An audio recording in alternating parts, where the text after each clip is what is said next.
Hello, everybody. Good afternoon and good morning.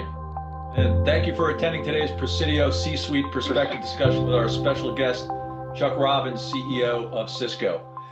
You should note this event is being recorded and will be posted afterwards in our video library on Presidio.com. If you want to learn more about anything we discussed today or any of the technologies we highlight, you can contact us at inquiries@Presidio.com. We've had a tremendous response for our guest today, and due to the large number of attendees that have signed in, we won't be able to do a live Q&A. However, during the registration process, there was an opportunity for you to submit questions in advance, and we're going to do our best to get to all of them today. Now, let me introduce you to our friend, Chuck Robbins. It probably needs no introduction, but let me do it anyway. As you know, he's the Chief Executive Officer and Chairman of Cisco Systems, roles he has held since July of 2015 and December of 2017, respectively. Chuck is focused on helping companies, cities, and countries around the world connect to everything and everyone via the highly secure, intelligent platforms for digital business that can be created with Cisco technologies. Over his 20 years at Cisco, he's served as Senior Vice President of Worldwide Field Operations, where he helped drive and execute many of the company's investment areas and strategy shifts that you've seen over the last few years. He's been the SVP of the Americas and the SVP of a number of different segments within the Americas. Most critical for us at Presidio, and I believe a tremendous value for our joint clients, is Chuck was the segment vice president for the U.S. and Canada Channels Organization, where he was instrumental in building the industry's most powerful partner program, and one that remains, in my estimation, the envy of every other industry technology provider to this day. Chuck is an active member of the business and charitable community, serving as chairman of the U.S.-Japan Business Council. He is a member of the International Business Council for the World Economic Forum. He's on the board of directors of the Business Roundtable, and he's a board of trustees member for the Ford Foundation. That's just to name a few. Chuck, thanks so much for joining us today. How are you? Great to be here. I'm doing great, man. I'm doing great. I'm sitting here looking at your background, and I have nothing that would indicate any intellectual capacity, and you look like you're an incredibly bright guy with all those books on your bookshelf. Well, when I realized that I was going to constantly be on video, I got rid of all the comic books and bought a bunch of used books to pop up there. So look, image is everything. Image is everything today. So you're doing well then, huh? Yeah, we're doing great. We're doing great. It's it's certainly been unprecedented, and we're learning as we go, as most of us are. For Cisco, what we immediately just said, we're going to focus on three things. We're going to focus on our customers, we're going to focus on our employees, and we're going to focus on our communities. And everything we've done has been geared around those three. And I think of you guys as a customer, so you fit in that category as well. And so it's been good. We've I think we've learned that we can do things at a pace we probably never deemed possible, which I think will stick with us for a long time. I've talked to a lot of customers who have said that the speed at which they actually acted on getting the infrastructure built up to work from home and do everything that they've done is probably going to be the new expectation going forward. So, but overall, we're doing well. How are you? Good? We're doing great. We really are. I mean, I like to say learning a lot, which is always a great thing. It's anytime you go through a crisis like this or a recession, you do learn a heck of a lot about the business. And you learn a lot of new techniques on how you interact with the business and how you help out your clients. So that's been great. Invigorated by the challenges. There's always challenges within the business, and when you've got a big mountain like this to climb, I think it invigorates and focuses the entire team. And then collectively, what I've seen our people and your people do, in the marketplace, in community, but then also for our customers. How we've helped our customers accelerate and provide healthcare. You and I were texting a few weeks back about a client of ours that is providing COVID-19 testing, and we needed some technology. We had to accelerate getting that implemented, and you guys are a great help in getting the product, and the teams did a great job putting that all together. Business continuity certainly has been accelerated. Secure work at home environments. There is a sense of mission, I think, that our employees have and your employees have about how we can engage and help our clients serve their constituents and help our community get through this, which is, unfortunately you see this in dire events like this, but I'm constantly amazed and awed by what I'm seeing out in the field. I'm sure you are as well. Oh yeah, it's look, we're seeing the best of the human spirit, and I have one big wish is that when we get to the other side of this, that all the kindness that we've seen during this actually endures and stays. But we'll have to wait and see, I guess. But yeah, it's a rallying cry for our teams, and we're fortunate that we're not at the epicenter of this crisis, and we can help, and we can help with our technology. We were barraged for several weeks, as I know you and your teams were, with so many customers trying to beef up the infrastructure for work from home, getting enough VPN capacity for their workers, getting enough infrastructure in their DMZ. The growth that we've seen on the WebEx platform has been astonishing. I mean, it's just been astonishing. And so that's one piece. The second piece is, financially, we're fortunate that, we have the ability to help out. We have a strong balance sheet. We have a strong P&L. So we've been very active financially during this crisis. We also have had the opportunity in our communities, both for normal volunteering, but this technology has been delivered to, hospitals in New York where they're doing virtual patient intake to cut down on the interactions, which has been fantastic. That's happened all around the world. I say New York. I tell our teams in Europe, they felt it first, and they created some best practices that we stole. In the UK, our team started 3D printing surgical shields in the office, and we ultimately did that all around the world. Taking these DX80s into healthcare institutions, taking them into nursing homes to allow, people who are there to be able to communicate with their families. It's been inspiring to see what everyone has done. And none of this was like, most of these ideas came from just a team that was industrious, and then we took them and rolled them out and scaled them. So it's been amazing to see, and really inspirational. Really inspirational. Yeah, and I do think within New York, we've worked with you guys in a number of those environments, providing telemedicine capabilities, the pop-up hospitals, Yep. The visitation, the ability for folks to visit those patients, visitation. Through that, and actually through the prison system, right? We did a collective job in the prison system in New York as well, which is extended that. So it's pretty impressive stuff. When you think about it, I don't know if we've ever had. I don't think we've really had a whole lot of time to reflect yet. But if you're to project yourself 20 years in the future, what are some of the things that you think you're going to really remember about this time period, other than the amazement and the awe that we've seen from what's happening in the field?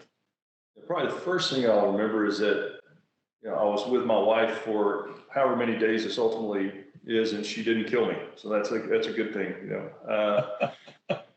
But this is. I think the thing that I'll remember is that when things get tough, we just do what we have to do as a society, and it's such an incredible thing to witness. I mean, it's so much sadness right now.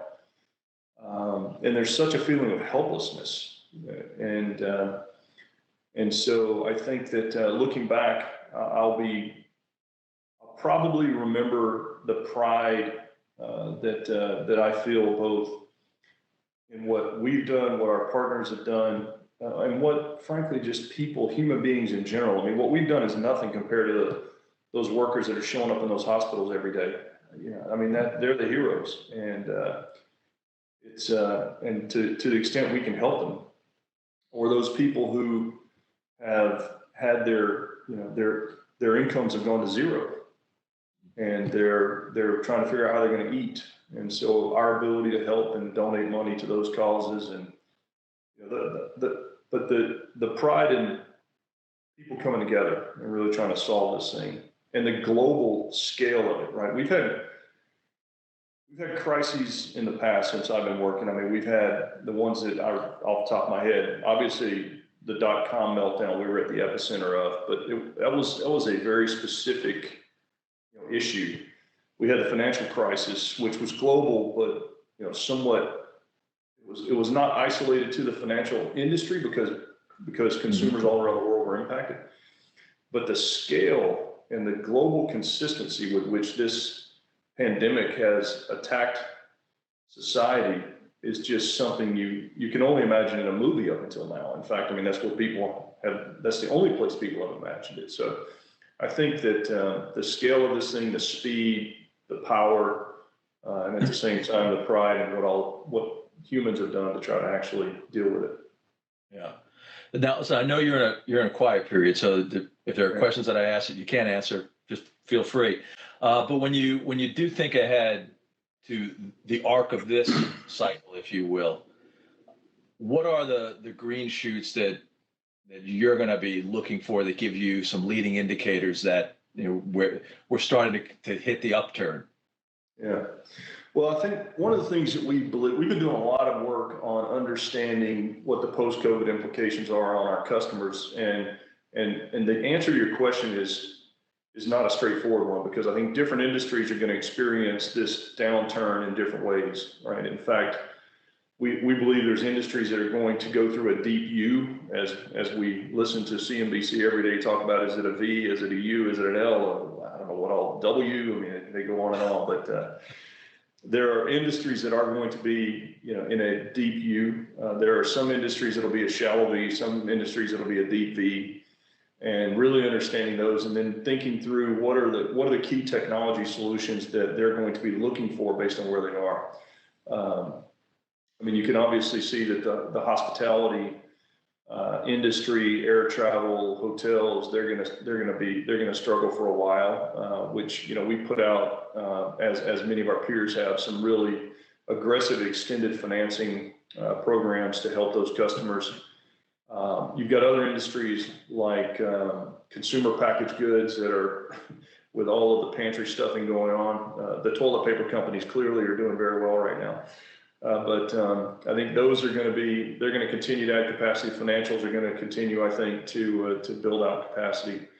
But we're looking at all of those in different ways. What I also think is that the work that our customers did to get to a stable environment for work from home, in many cases, there's virtual duct tape and super glue and superhumans that have made all that happen. I had one of my board members said on a different board, he asked their leadership, how many hours is our IT team working right now? And this was a couple of weeks ago. And, the answer was probably like 17 hours a day, which tells you that there's a lot of human middleware keeping this stuff going. So I think the other realization that customers in healthy industries are going to have is that you really don't know what could hit. You don't know when this comes back. And do you take the opportunity to accelerate your digital transition, accelerate the shoring up of your infrastructure?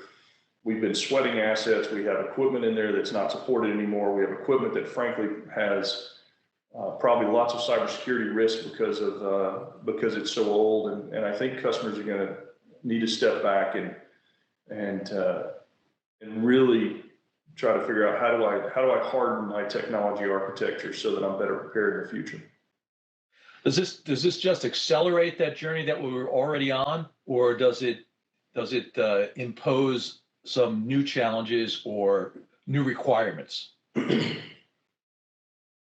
Well, I think it definitely accelerates the journey we were on. And then I think it will fundamentally, much like the prior conversation, I think it'll fundamentally change some industries, right? I think higher education will not go back to being exactly the same as it has. In fact, we're talking to several major university systems about what does it look like when we come out? How do you think about next year and the year after? In sort of a hybrid educational model.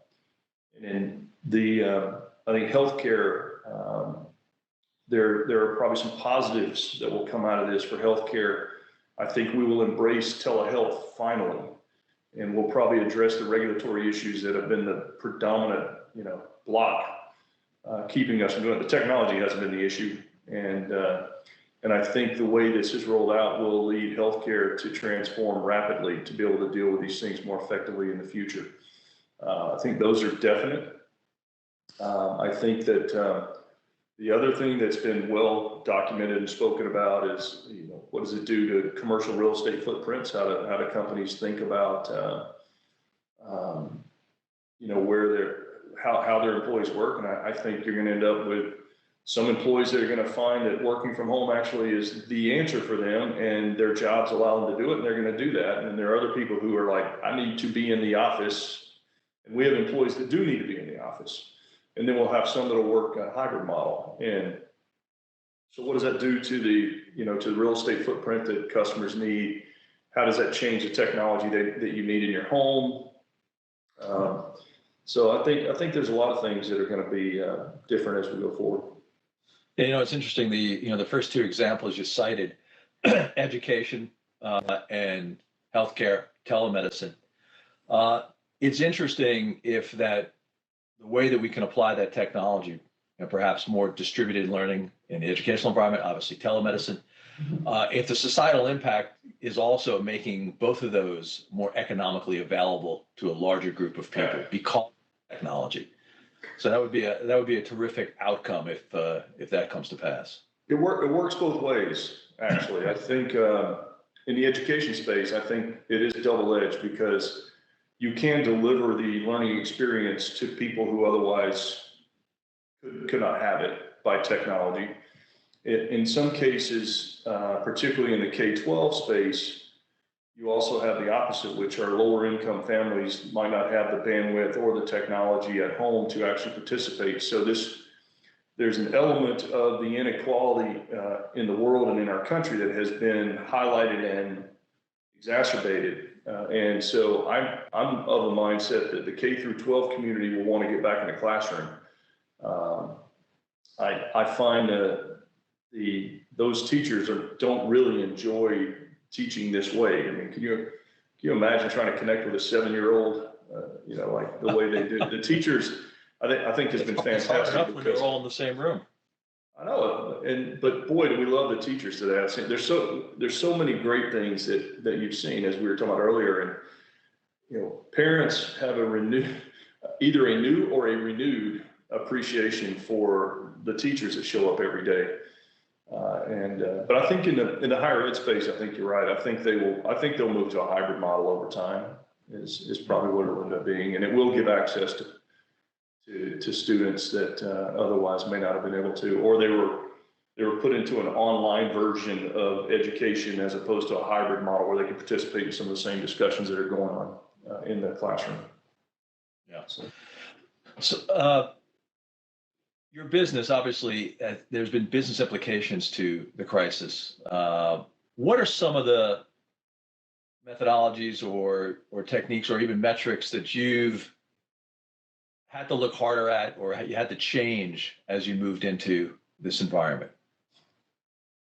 Well, in the very short order, we basically said this thing is so extreme and it's so bad, we need to do everything we can possibly do to do our part to help. So we have donated incredible amounts of money, and not from the foundation, but straight from our P&L. So I guess we erred on the side of helping as opposed to focusing on the short-term P&L for sure. We're watching right now. We went through that surge with people working from home and trying to get everything shored up, and now we're trying to just figure out what does this mean? What's the behavior? What is the behavior of a customer going to look like 2 months from now? And a lot of that depends on, how quickly we get testing, how quickly we get, treatments, and how quickly people feel comfortable that we can start getting back to whatever we're going to get back to. But in general, we're still running the business the same. We have a high recognition that our expectations and the way we would respond to any challenges with the numbers, et cetera, are much different right now than they would be in a normal business environment. And we're just being a little more patient and waiting to see what we want to make sure we have a view on what this is going to, how this is going to affect our business over a longer period of time, as opposed to over a 60, 90, 120, 180 day period. So that's the biggest thing we're doing, is really trying to get to a point where we have some conviction about what's going to happen, and we're still a ways away from that. Right. So more strategic than tactical, if you will. Yeah. Yeah, I think that's right for sure. So from a tactical perspective, I know we get questions quite a bit about how the supply chain has changed or how you look at the supply chain. Can you comment on how Cisco is looking at that and dealing with that now to some extent? Yeah, there's so many groups inside Cisco that I like just want to hug and give them just incredible gratitude. And supply chain is one of them. If you think about what they've been dealing with over the last few years, we've gone through, we were going through a massive tariff war. So they had been balancing our supply chain to deal with that for the last few years. And then this drops on them, and they dealt with this, and they're so good, and our teams have done such an incredible job. But I think that the impact we saw on supply chain is what's publicly documented, right? I mean, China clearly was hit first. They've got some reasonable percentage of capacity up and running now, depending on what part of the country you're in. We then had challenges in Thailand, and we had challenges in Malaysia. We've had but it's the standard stuff that everybody's read about, and we'll continue to deal with it. And those are things that are somewhat out of our control. Then longer term, obviously, which our teams will continue to look at how do we do risk mitigation, which is one of the key things they do all the time. There's a much broader probably perspective on the risk that something like this brings, and what does it do to our supply chain strategy going forward. And the teams, they do that as just normal course of business. So. Right. No, I've got you. We also get a lot of questions from folks about, and I think this is not exclusive to what's happening with COVID, but I also think it relates to how the world is changing, what the expectations are for technology. Mm-hmm. How does the CIO role change over the next 5 years, if you will? Mm-hmm. How do they operate? How does that change? What do they look at? How does that change? Well, I think that is an area to your earlier question. That is something that was changing already that will be accelerated greatly. Right? I think that I've often joked that when I started my career, I was a programmer, and I was a COBOL programmer, by the way, and I hear there's demand for those, so I may have a career after this. But back then, IT was just sort of stay off to the side, and frankly, no one really knew what you did or thought about you until something broke, and then they found you and yelled at you. We've transitioned significantly to where technology is truly it's in every boardroom. I mean, technology it's not a tag. I mean, technology is defining the strategies of organizations all around the world, companies, cities, countries. And so the role of the CIO in the technology organization has been evolving and has been becoming more and more critical. And I think this will only accelerate that. And so I think that, up till now, the CIOs had to focus on, or whoever the technology leaders are in the organization had to focus on how well are we meeting the demands of the business, and those demands were continuing to increase. And then how are we dealing with cybersecurity and preparedness for that? And I think this has just highlighted another pillar, which is what if, because we just had a what if that no one ever believed. I mean, I told people, most of these platforms were not built, the product requirements definition never said, build it to support the entire world working from home. I think that we've experienced something that no one ever dreamed we could. And I think that's going to lead CEOs and boards to be asking CIOs and technology, what are we not thinking about? What if? And I would encourage the CIOs out there to take the opportunity right now. And this is not self-serving. I think you have a moment in time where you can actually make the case to modernize your architectures and really harden them. And for those companies who have the financial capacity to do it, I think many of them will choose to do so. There's obviously some that can't, that's how I think it's going to change. But I think the strategic relevance is only going to increase, and it's going to increase very quickly. It already has. Yeah, I mean, you talk about the move to a multi-cloud infrastructure and creating that agile, secure platform that's going to support that. And when you look at the vast population, you feel, okay, in general, we've probably been in the second to third inning of that transition for most clients. Some are way ahead, some are maybe a little bit further behind. But to your point, what we've seen already with clients is that we've got to get to we've got to get to the end of we got to get to the eighth, ninth inning. Got to get there faster. Because had we been there, this wouldn't have been much of an impact at all, or a much lesser impact to the business and the business continuity. So yeah, I think it does. To your point, I think it does accelerate a lot of those investments that folks are already looking at. And you made reference a little bit earlier, to the financing programs that Cisco's put in place that enable folks to do that now while still preserving capital, which is probably a primary concern for most of our clients today. But there's a way to enable this technology, get it implemented, and to your point, now you've got a petri dish right now where you've got a lot of things happening that don't normally happen, but could, in a perfect world, and could be replicated in another event like this. Take advantage of that, this test center, if you will, or this test bed to roll out some new technology, or at least investigate it. Well, I just think you have permission right now. Like you have permission to go in and be very straightforward, because in many cases, as a CIO, if you know that there's not going to be broad-based support for a massive amount of funding to go clean things up, then you're probably not going to put them on their plate, right? I mean, honestly, if you know they can't fix it, then you're not going to burden them with it. And that's what our customers do every day. They do an incredible job of keeping this stuff running. And I'm not talking about Cisco, I'm talking about broad technology architecture. So it's, I think the great news is, I think the IT industry and our customers and the people on this call, and the folks that will be coming to Cisco Live in June, I mean, there's an incredible, as I said about the teachers, either a new or renewed appreciation for all of you and all of what you do every day. And I know our teams did an incredible job, and I know that all of our customers are appreciative of what our technology teams and what the technology teams of our customers were able to pull off. It's pretty incredible.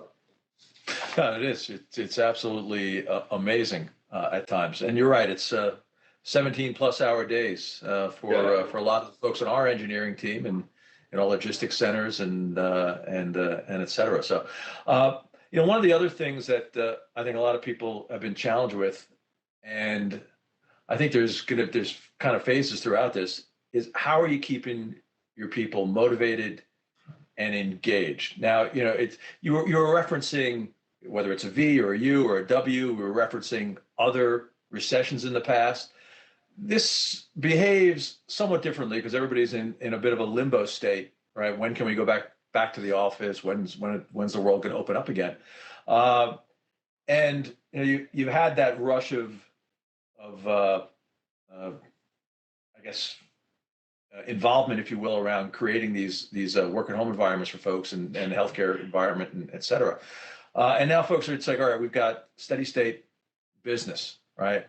How do we keep engaged now? Yeah. Where's that when you don't know where the end of the dark tunnel is? Yeah. How are you keeping people engaged and motivated? What are some of the things? What are some of the techniques you're using?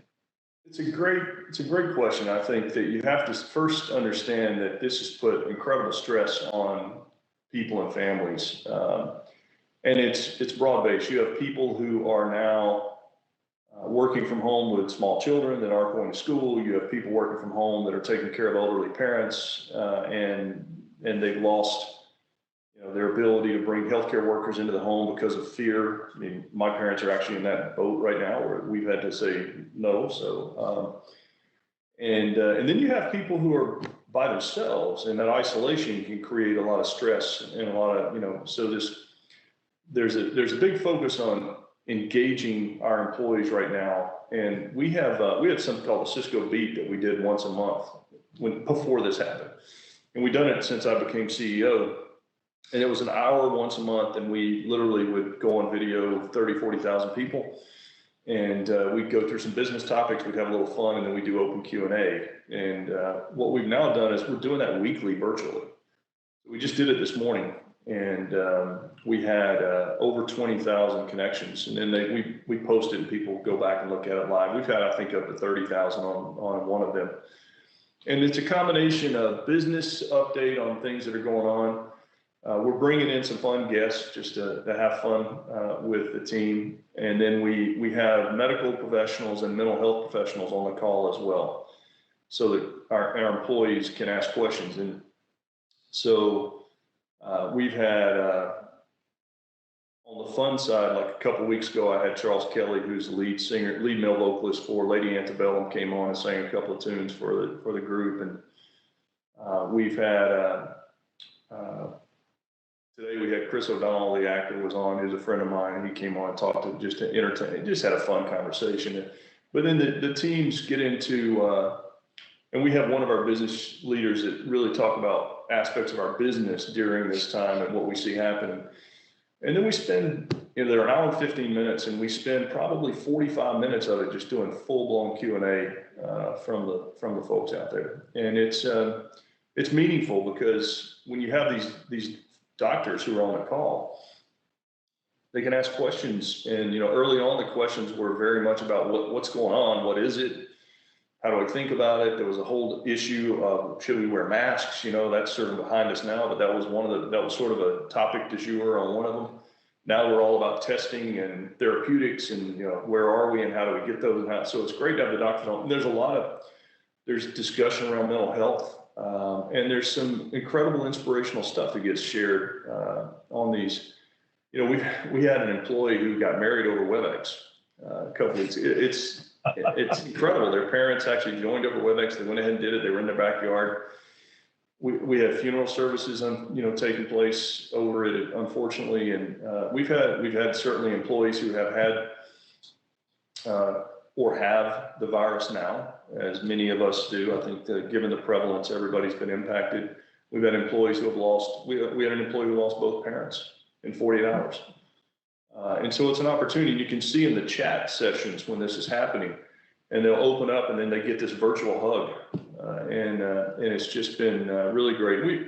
We try to add humor to it. The team, they see the leadership team picking on each other. They're all just intrigued and ask tons of questions about whatever's behind any of us. That's a big topic. What shirt am I wearing? My purple shirt got a lot of comments today. So it's a little bit of fun, a little bit of business, and a little bit of sort of the reality of what we're all facing, and gives people a break. And so that's one of the big things we've done to do that. And then I personally am if I get asked to join a virtual all hands, I just say yes. I mean, basically, I go to all of them I can, just to try to boost people's spirits and show up, and it's fun, and so. Yeah, it's a virtual happy hours that get to me. Too many of those. It's hard to do. Yeah. Especially you across different time zones. That's right. You got to be careful. But we did have one person in the chat last week. It was hilarious, because there was some joke about, I think I did this or something, and somebody said, oh, Chuck touched his face. Yeah, and the next comment from someone was, if you have a drink in each hand, you won't touch your face. So that was the advice for the day coming out of that session.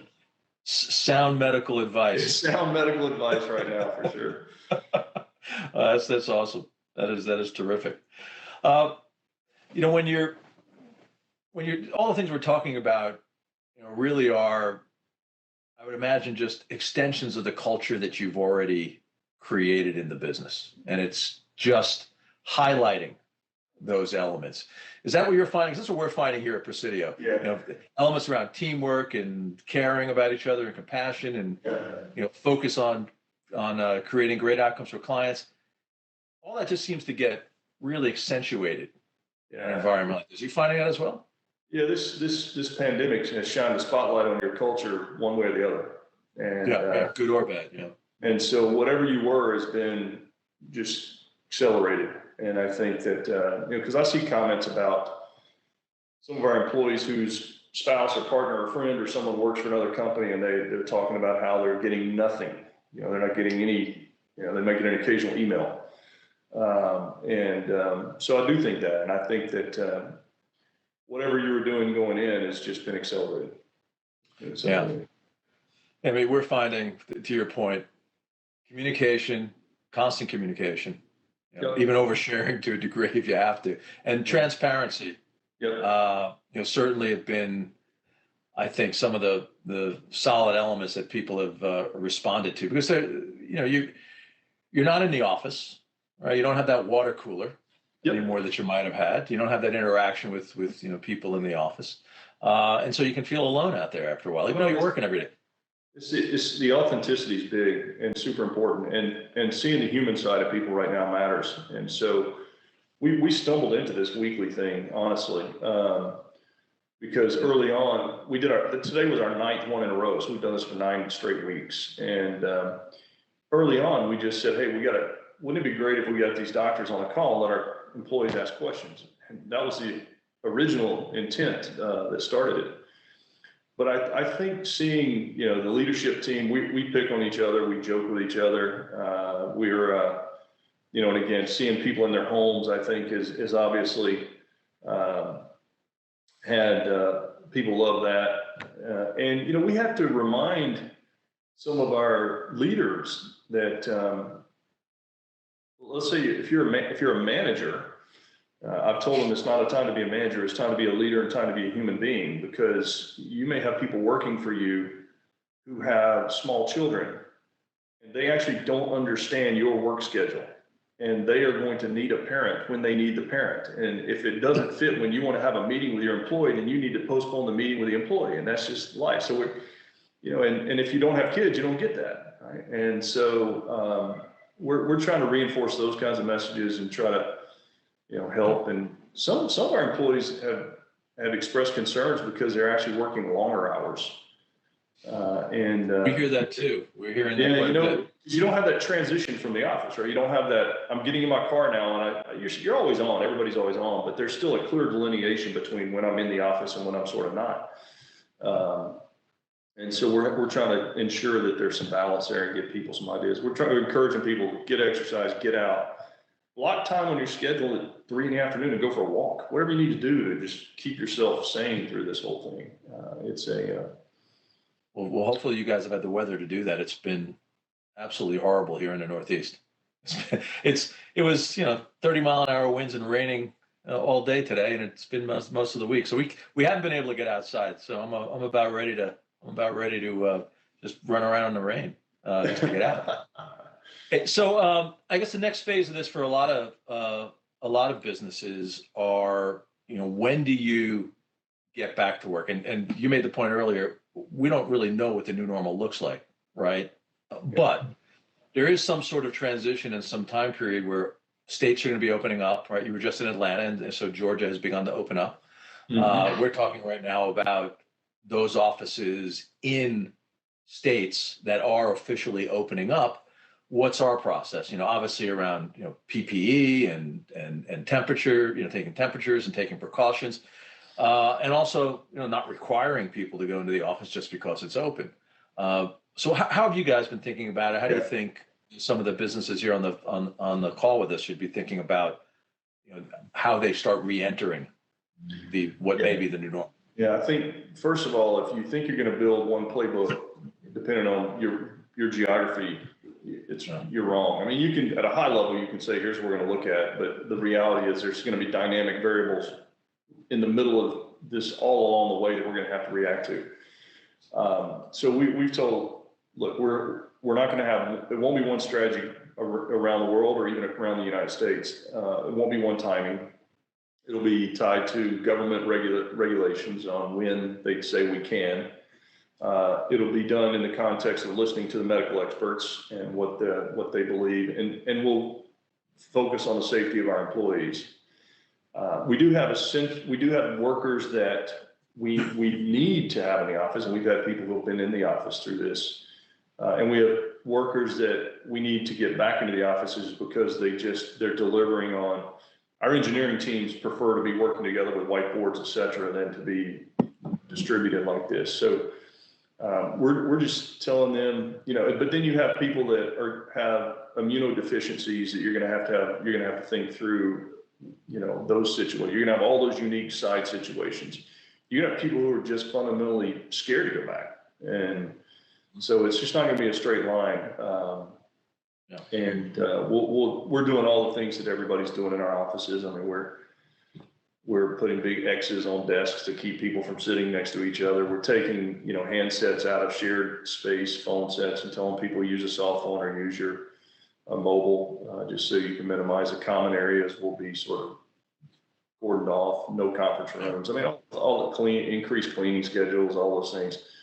But we're still, I think in a couple of countries we've begun the process of some folks going back in, but I think it's going to be very dynamic, and you have to be very flexible. Yeah, I think we're finding the same thing, and it's the other element is how do you get to the office? If you look at a densely populated area like New York, it's mass transit. Yeah, that adds a whole nother element where it's seemingly impossible to socially distance, as opposed to. We're all fortunate, probably in most of the customers on here, that we actually, I think one surprise is how productive we have been by doing this. It's not the same, and people have different reasons. There's some essential reasons for needing to get back in the office. There's emotional reasons for needing to get back in the office. There's also people who are saying, my kids aren't going back to school, so I got to figure out some way to deal with this in the interim. But you're right. I mean, that's another issue. The mass transit, and when are people going to feel comfortable getting back on a train? Yeah, and like I said, we're of the mind we're not going to require people to be in the office, especially if they're productive outside of it, if they're uncomfortable, being in that environment today. So, well, listen, we're just about out of time. Is there anything you want to leave us with, Chuck? Anything top of mind? Any message? No, I think, first of all, thanks for the partnership. You and your team, Bob, you and I have known each other a long time, and the trust and the history that we built up together has certainly makes navigating this together so much easier. Right? It's harder to build trust during these environments. You have to assume trust almost, but when you have it going in, you don't worry about it. That's been fantastic with you guys. I think that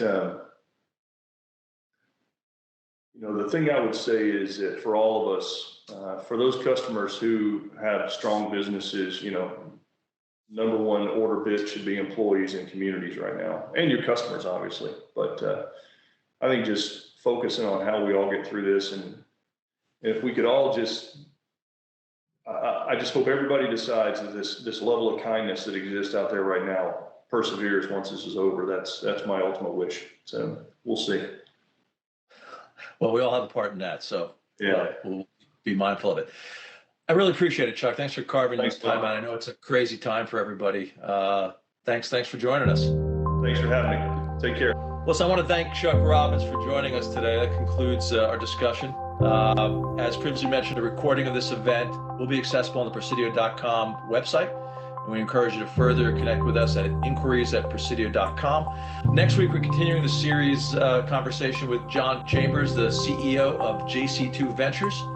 So to register, please visit Presidio.com and check back as we announce future speakers. Have a great day, everybody. Thanks for joining us.